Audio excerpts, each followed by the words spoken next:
Hi everyone, my name is Aksha. I welcome you all on my YouTube channel Aksha Tutorials. So class 12, in our previous lecture we have discussed about what kind of sexual reproduction takes place in angiosperms, about its overview of the chapter. In today's session we are going to discuss about the very important structure, very important topic of that chapter, that is stamen. So you all must be known that what actually the stamen is. Stamen is none other than the reproductive part of the flower. Which one? Male reproductive part. When many of the stamens get clustered together, the group of the stamens, that is called as androecium. Yes, it is one of the four folds which I have told you: sepals, petals, stamen, pistil. So stamen is the male reproductive organ. When it gets grouped together, it forms the whole androecium. अब अगर हम थोड़ा सा stamen के structure की बात करें बच्चे, तो it consists of two further main portion, and those are, one is anther and second is filament. अगर मैं कहूँ general structure stamen की, तो this is suppose the anther. It is having a stalk-like structure segment. This is the filament. This filament is always like a slender stalk, है ना? You can say it is a stalk or slender like structure, that is a filament. ये जो filament है, it also varies, मतलब इसका size जो है वो वेरी कर सकता है from the depend upon its species. अलग अलग स्पीशीज के स्टैमेंस में अलग अलग तरह के फिलामेंट्स हो सकती हैं. कुछ में इसका साइज छोटा हो सकता है, कुछ में इसका साइज बड़ा हो सकता है. That depends. ठीक है. इवन स्टैमेन का नंबर जो है दैट कुड ऑल्सो वेरीज, है ना. That has variations depending upon different species of flowers, species of plants. कुछ फ्लावर्स में हो सकता है सिर्फ 5 स्टैमेंस हो, कुछ में 10 स्टैमेंस. तो number could also very of stamen and the size of filament could also very. तो अगर हम जनरली बात करें स्टैमेन के स्ट्रक्चर की, it is having a stock filament like structure. ये फिलामेंट के मैंने एंड में ये जो स्ट्रक्चर बनाया है, this is the proximal and.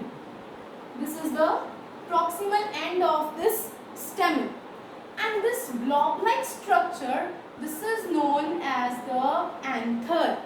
अब ध्यान से देखो तो मैंने इस एंथर के बीच में एक पार्टीशन सा बनाया है. दैट मीन्स जिसके कारण इसके दो लोब्स हो गए हैं.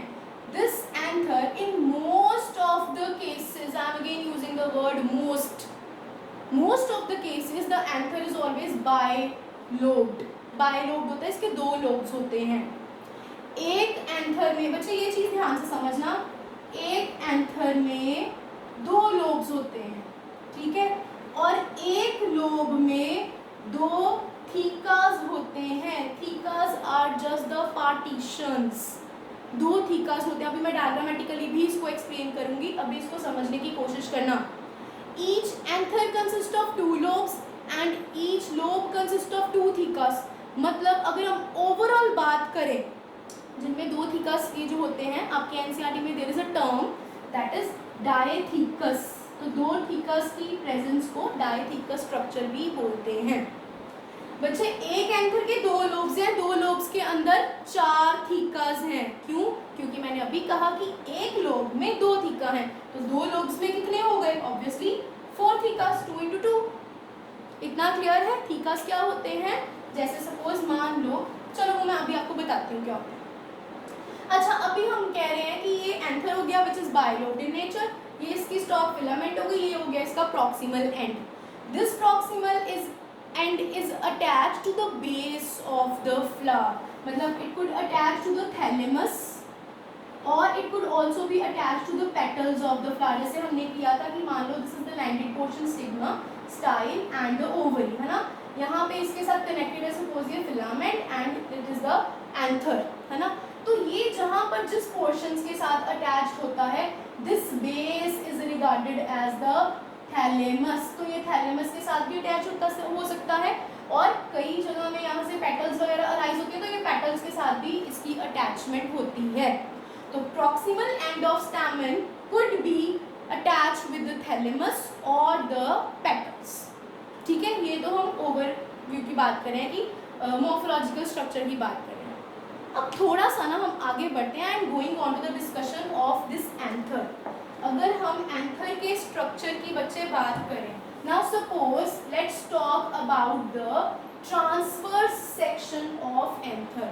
मैं टीएस ऑफ एंथर की अगर बात करूं, मैं क्या करती हूँ, इस एंथर को यहाँ सेंटर पोर्शन से काट देती हूँ। What will happen, suppose this is the anther, ये इसका बायलोब है, ठीक है, ये दो लोब्स हैं इसकी, वन लोब, लोब सेकंड।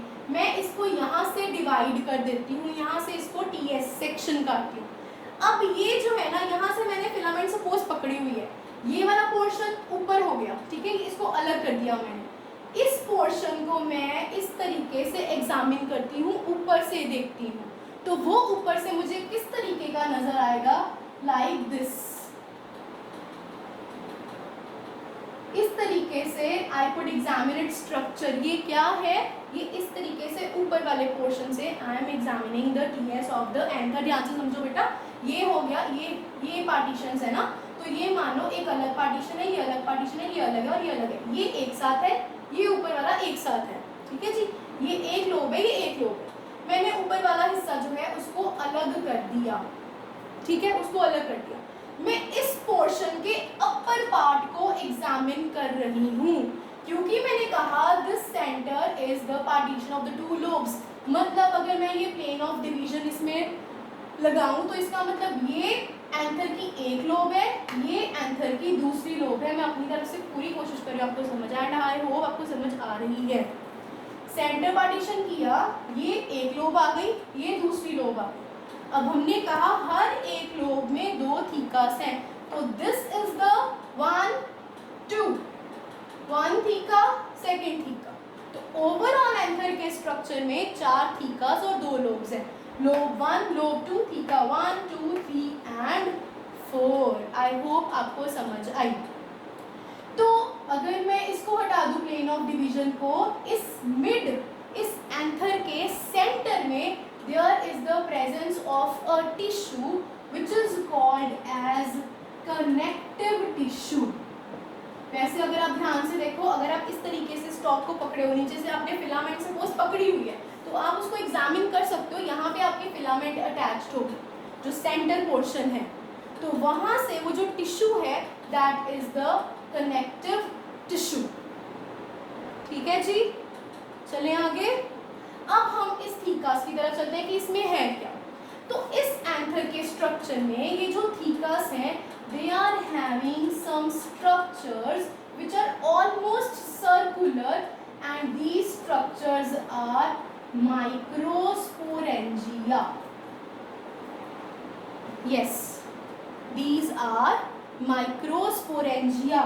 यहाँ पर हम जो बात कर रहे हैं, we are talking about the young anther. It is the case of young anther. तो क्या होगा, these are the, मतलब हर एक थीका में एक एक microsporangia is present. Each anther is having 4 microsporangias on the whole. बहुत सिंपल है, अगर आप ध्यान से समझने की कोशिश करो। ये थीका 1 2 3 4, तो हर एक थीका में मैंने आपको कहा एक माइक्रोस्पोरेंजिया इज प्रेजेंट, 1 2 3 एंड 4। तो ओवरऑल एक एंथर में total 4 microsporangias are present. That is why this structure is called as tetragonal structure, or you can also say that anther is tetrasporangiate. Yes, anther is tetra represents 4, तो इसमें 4 microsporangia होने के कारण the anther is said to be tetrasporangiate. ये तो anther की बात हुई। अब हम इस माइक्रोस्पोर्स की बात करते हैं, माइक्रोस्पोरेंजिया की बात करते हैं कि माइक्रोस्पोरेंजिया है क्या और कैसे काम करता है। बच्चे ध्यान से समझो, आई होप समझ आ रही है। And if you are having any query और doubt, you can ask me in the following comment section. ठीक है जी। अगर हम माइक्रोस्पोरेंजिया की बच्चे बात करें, तो जो माइक्रोस्पोरेंजिया है that is actually having 4 layers. की 4 वॉल्स होती हैं। पहले हम बात करते हैं इसके इंटरनल पोर्शन की। इसके इंटरनल में सबसे अंदर जो पोर्शन होता है that is consisting of homogeneous very compactly arranged cells, and that arrangement or cluster of cells, obviously cluster of cells is tissue, that tissue inside the microsporangia is called as sporogenous tissue. This is called as sporogenous tissue. हम बात करते हैं कि उसका क्या function है क्या नहीं है, that we will come on to discussing. अब हम 4 लेयर्स की, इसकी सराउंडिंग लेयर्स की बात करते हैं। तो 4 लेयर्स इसकी हैं। You have to learn these names sequentially, इधर फ्रॉम इनर टू आउटर और from outer to inner, but learn करने हैं, they are very very important. ये माइक्रोस्पोरेंजिया टॉपिक में से क्वेश्चंस आने के पूरे चांसेस होते हैं। तो let's discuss from the very outer most layer. The outer most layer is called as epidermis. Next layer is called as endothecium. Next layer is called as middle layers, and the fourth is called as tapetum. So there are overall 4 layers, 4 walls of microsporangias. Outermost to innermost, epidermis, endothecium, middle layers and tapetum. थोड़ी सी हम अगर इनकी बात करें, इनके बारे में थोड़ा सा जाने, बच्चे सिंपल है ये। सपोज माइक्रोस्पोरेंजिया है तो ये मान लो ये पहली लेयर है ना, फिर इसके बाहर दूसरी लेयर है, फिर तीसरी लेयर है, फिर चौथी लेयर है। तो हम आउटवर्ड से बात करें, this is the epidermis, endothecium, middle layer, tapetum, and this tissue will contain the sporogenous tissue. ठीक है, इसकी थोड़ी सी ना इनके बारे में, लेयर्स के बारे में डिस्कस करते हैं, which is again going to be very important. हम सबसे बाहर वाली से बात करते हैं, एपिडर्मिस। आपने पहले भी सुना होगा जो एपिडर्मिस है दैट इज एक्चुअली नेम्ड, और इसका जो मेन फंक्शन है that is to provide protection. सिर्फ एपिडर्मिस ही नहीं, अगर हम बात करें ना तो ओवरऑल ऑन द होल ये तीनों लेयर्स जो हैं दे प्रोवाइड प्रोटेक्शन। और जो टेपेटम है that is actually made for the provision of nutrition. ये न्यूट्रिशन कहाँ से आ गया? न्यूट्रिशन चाहिए किसको? माइक्रोस्पोरेंजिया जिनकी हम बात कर रहे हैं ना, मैंने आपको कहा था we are talking about the young anther. तो यंग एंथर है तो वो डेवलप भी होगा, तो डेवलप करते करते what will happen that microsporangia when get fully developed then it will become pollen sac, and that pollen sac will be containing the pollen grains which are the male gametophytes. अगर हम एक single lobe की बात करें तो numerous of pollen, hundred क्या thousands of pollen grains are there containing in each lobe of anther. बात समझ आ रही है? अगर मैं थोड़ा डिटेल में चलते हैं आपको और क्लियर हो जाएगा। सबसे बाहर वाली से चलते हैं, एपिडर्मिस। ठीक है, the outer most layer of the microsporangia. तो एपिडर्मिस का मेन फंक्शन तो होता है, epidermis is the outer most layer, तो it will provide protection for sure. ये सिंगल लेयर होती है, एक ही लेयर। सपोज अगर हम आउटर सेल की सर्कुलर स्ट्रक्चर इसकी बात करें तो this single layer will be regarded as the epidermis which will provide protection. ठीक, अब हम थोड़े अंदर जाते हैं, एंडोथीशियम की बात करते हैं। जो एंडोथीशियम के लेयर के जो सेल्स होते हैं they are comparatively larger in size as compare to the other.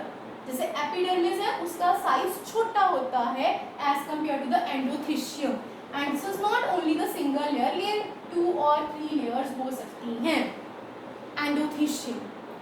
अब इनके बारे में एक चीज़ याद रखनी है आपने, दैट इज वेरी इंपॉर्टेंट। अगर मैं कहूँ ये एंडोथीशियम की लेयर है, this layer is composed of alpha cellulose deposition.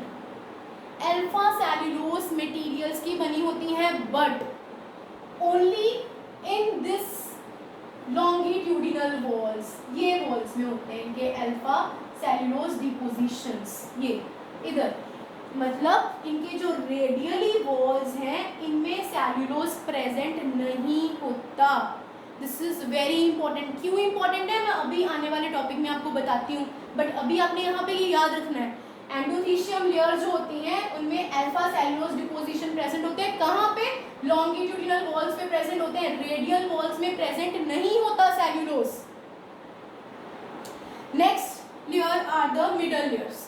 तो इसके बाद जो लेयर्स आती हैं they are the middle layers. अगर हम मिडल लेयर्स की बात करें, yes initially they provide protection, लेकिन उसके बाद धीरे धीरे they start degenerating and provide nutrition, provide nourishment. Tapetum uses the nourishment from middle layers and provide to the sporangia, जिसकी हमने अभी बात की थी, tissue that. I hope you are getting my point. Sporogenous tissue, not sporangia of course. ठीक है, तो फिर से बात करते हैं. मिडल लेयर्स क्या है? मिडल लेयर्स एंडोथीशियम के बाद वाली लेयर्स हैं. ये इनिशियली प्रोटेक्शन प्रोवाइड करती हैं, लेकिन धीरे धीरे, हालांकि ये सारी लेयर्स ने रीजनरेट हो जाना है, क्योंकि एट द एंड सिर्फ पॉलन ग्रेन्स रह जाने हैं वहां पे. ठीक है, तो ये मिडल लेयर्स डीजनरेट होने के बाद अपना जितना भी न्यूट्रिशन है they provides nutrition to the tapetum, जो कि एक्चुअल में नरिशमेंट प्रोवाइड करता है. वो tapetum is the inner most layer. Tapetum के it is the inner most, it is the important most. इसके बहुत सारे फंक्शंस होते हैं. ये न्यूट्रिशन प्रोवाइड कर रहा है, ठीक है, मिडल लेयर से न्यूट्रिशन ले रहा है, आगे स्पोरोजिनस टिश्यू को दे रहा है न्यूट्रिशन. टेप्टम भी आगे दो तरह का होता है, but we are not going into that detail. ठीक है, आपने सिर्फ इतना याद रखना है that it is important for nutrition. And second thing is, इसमें it consist of more than one nucleus. इसमें बहुत सारे न्यूक्लियाई हो सकते हैं, बाई न्यूक्लिएट भी हो सकता है, दो न्यूक्लियस भी हो सकते हैं, ज़्यादा भी हो सकते हैं. And second very important thing you need to remember that it is having dense cytoplasm. Very very very, ये दोनों चीज़ें बच्चे बहुत इंपॉर्टेंट है, मार्क कर लो. आपकी एनसीईआरटी में एक एक लाइन गिवन है. तो टेप्टम provides nourishment. Its main feature, it could contain more than one nuclei and these cells are having dense cytoplasm. क्यों? न्यूट्रिशन, न्यूट्रिएंट्स हैं उसमें, उसने प्रोवाइड करने हैं आगे स्पोरोजिनस टिश्यू में. बात समझ आ रही है? तो these are the functions of these layers. ठीक है, अब इसमें आपकी एनसीईआरटी में जो डायग्राम है उसमें कुछ माइक्रोस्पोर मदर सेल्स बनाए हैं. सपोज अगर मैं कहूँ these are the inner most layer, ये टेप्टम की बात हो रही है, it is having nucleus and the dense cytoplasm inside it as well. तो इसके बाद स्पोरोजिनस टिश्यू में there are also the presence of some microspore mother cell, MMC. इनको माइक्रोस्पोर मदर सेल्स भी बोलते हैं, इनको PMC पोलन मदर सेल भी बोलते हैं. They will help in the process of microsporogenesis, और माइक्रोस्पोर्स बनाएंगे. वो कैसे बनाएंगे that will discuss into our next lecture. अभी आज हम इस स्टेम में मेल रिप्रोडक्टिव पार्ट की सारी बात करेंगे, कैसे पोलन बना और कैसे वो रिलीज होगा वहां तक. तो लेयर्स का काम समझ आ गया, एक बार रिकॉल कर लेते हैं. Outer to inner, outer is epidermis, provides protection. Then endothecium, it is containing alpha cellulose deposition on its longitudinal walls only. Middle layers, they initially provide protection and then degenerate and provide nourishment to the tapetum, which uses, tapetum is actually providing nourishment to the sporogenous tissue. It uses the nutrition from middle layer as well. Its main characteristic features, it is containing dense cytoplasm and could contain more than one nucleus. Right? अब होगा क्या?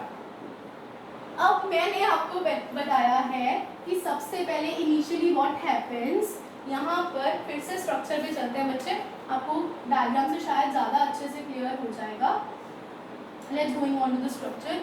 मैंने बताया था हर एक theca में क्या present है, माइक्रोस्पोरेंजिया. ठीक है, ये माइक्रोस्पोरेंजिया है. मैंने आपको बताया था कि यंग एंथर में होते हैं, तो इसका मतलब जैसे जैसे एंथर बढ़ता जाएगा these microsporangia will start getting developing. When they will get mature, they starts the formation of the pollen sac. ये pollen sac बनाएंगे. These all are the pollen sacs in which the pollen grains will start forming. Right? अब यहाँ पे हमने बात की कि भाई लेयर्स तो बड़ी सारी हैं.